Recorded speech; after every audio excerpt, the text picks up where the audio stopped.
सकारात्मक भाव जगना बहुत स्वाभाविक था। क्वायर बोर्ड के चेयरमैन के रूप में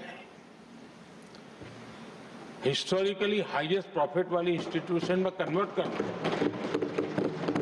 यानी आपका किसी संस्था के प्रति समर्पण हो तो कितना विकास किया जा सकता है और कैसे दुनिया में उसकी एक पहचान बनाई जा सकती है, वो आपने करके दिखाया। आपको भारत के कई क्षेत्रों बहुत कम लोगों को ऐसा अवसर मिलता है। आप झारखंड में, महाराष्ट्र में, तेलंगाना में, पुडुचेरी में राज्यपाल, लेफ्टिनेंट गवर्नर अलग अलग दायित्व संभालते रहे और मैं देखता था कि झारखंड में तो आदिजाति समाज के बीच जिस प्रकार से आपने अपना नाता बना दिया था, जिस प्रकार से आप छोटे छोटे गांव तक दौरा करते थे, वहां के मुख्यमंत्री बड़े गर्व के साथ इन बातों का जब भी मिलते थे जिक्र करते थे और कभी कभी वहां के राजनेताओं के लिए भी चिंता होती थी कि हेलीकॉप्टर हो या न हो इसकी कोई परवाह किए बिना जो गाड़ी है आप चलते रहते थे, रात को छोटे छोटे स्थान पर रुक जाना। ये जो आपने एक अपना सेवा भाव था उसको राज्यपाल के पद पर रहते हुए भी जिस प्रकार से आपने उसको एक नई ऊंचाई दी, इससे हम भली भांति परिचित हैं। मैंने आपको एक कार्यकर्ता के रूप में देखा है,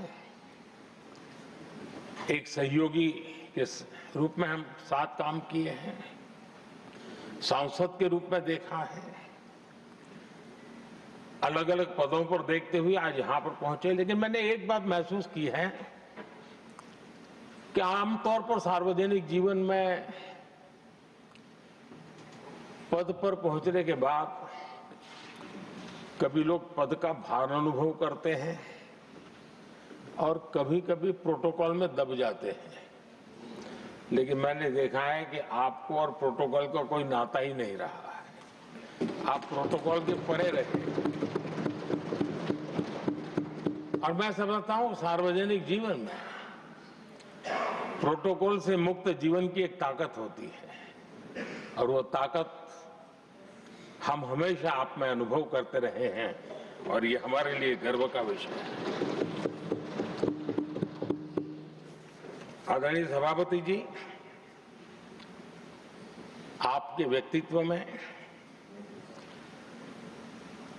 सेवा, समर्पण, संयम, इन सभी बातों से हम भली भांति परिचित हैं। वैसे आपका जन्म तो डॉलर सिटी में हुआ और उसकी एक अपनी पहचान है,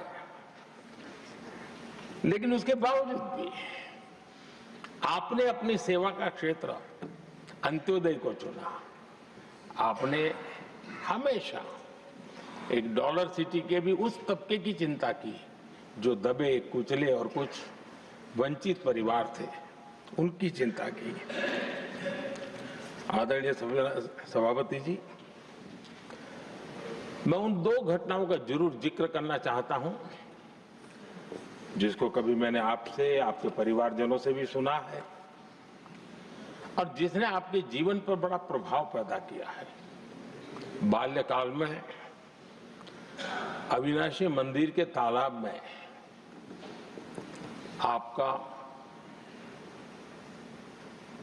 डूबने की संभावनाओं के बीच की अवस्था आपके लिए हमेशा रहा है कि मैं तो डूब रहा था, किसने बचाया, कैसे बचाया पता नहीं, मैं बच गया। और ईश्वर ने कुछ आप पर कृपा की, इस प्रकार का भाव आपके परिवार के लोग हमेशा बताते हैं।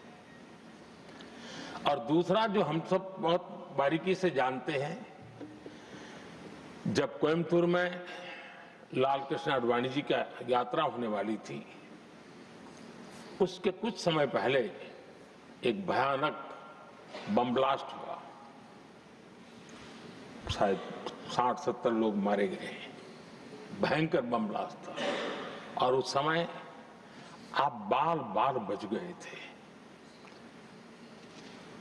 इन दोनों में जब आप ईश्वरीय शक्ति का संकेत देखते हुए अपने आप को समाज के प्रति अधिक समर्पित भाव से काम करने की जो आपने वजह के रूप में उसको कन्वर्ट किया, ये अपने आप में एक सकारात्मक सोच से बना हुआ जीवन का प्रतिबिंब है।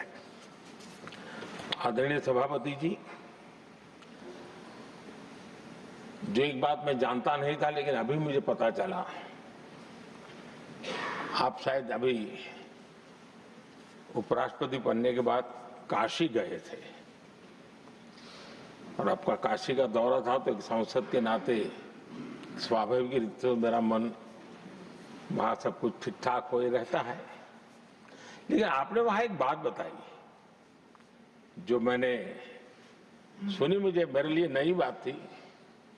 आपने वहां कहा कि आप वैसे तो नॉनवेज के आदी थे, लेकिन जब पहली बार आप काशी गए थे जीवन में और काशी में पूजा वगैरह की, माँ गंगा को अपने आशीर्वाद प्राप्त किया माँ गंगा से, और पता नहीं आपके भीतर एक संकल्प जगा और उस दिन से आपने तय किया कि आप अब नॉनवेज नहीं खाएंगे।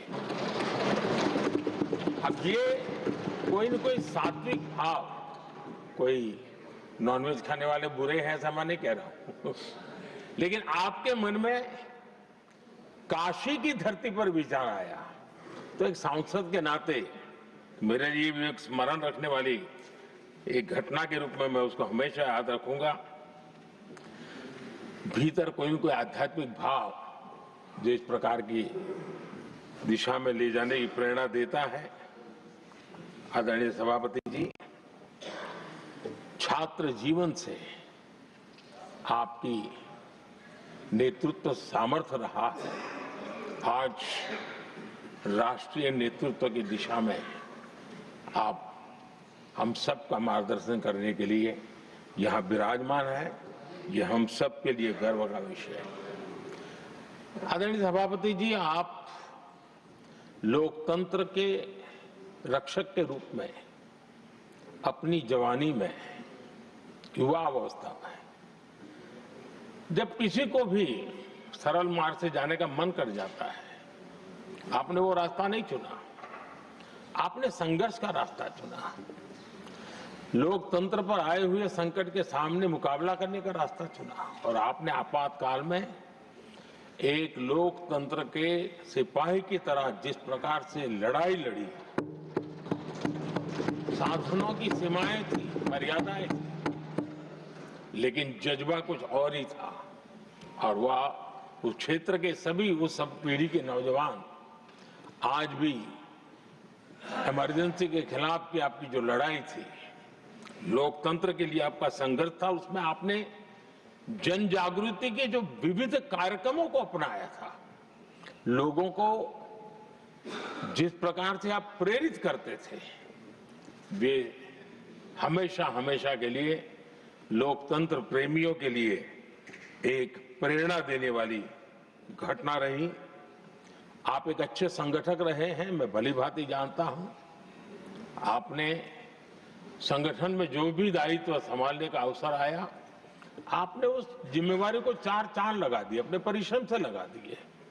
आपने हमेशा सबको जोड़ने का प्रयास किया, नए विचारों को स्वीकार करने का प्रयास किया, नई पीढ़ी को अवसर देने का प्रयास किया। ये हमेशा संगठन में आपके कार्य की विशारद रही। कोयम्बतूर की जनता ने आपको सांसद के रूप में यहां सेवा करने के लिए भेजा और तब भी आपने सदन में रहते हुए हमेशा उस क्षेत्र के विकास के लिए अपनी बातों को बड़ी प्रमुखता से लोगों के सामने रखा, सदन के सामने रखा। ये आपका लंबा अनुभव सदन में सभापति के रूप में और राष्ट्र में उपराष्ट्रपति के रूप में बहुत ही प्रेरक रहेगा। हम सबको मार्गदर्शक रहेगा और मुझे पूरा विश्वास है कि मेरी तरह इस सदन के सभी सदस्य इस गौरवपूर्ण पल को जिम्मेवारियों के साथ आगे बढ़ाएंगे। इसी भावना के साथ मेरी तरफ से, सदन की तरफ से आपको बहुत बहुत शुभकामनाएं देता हूं।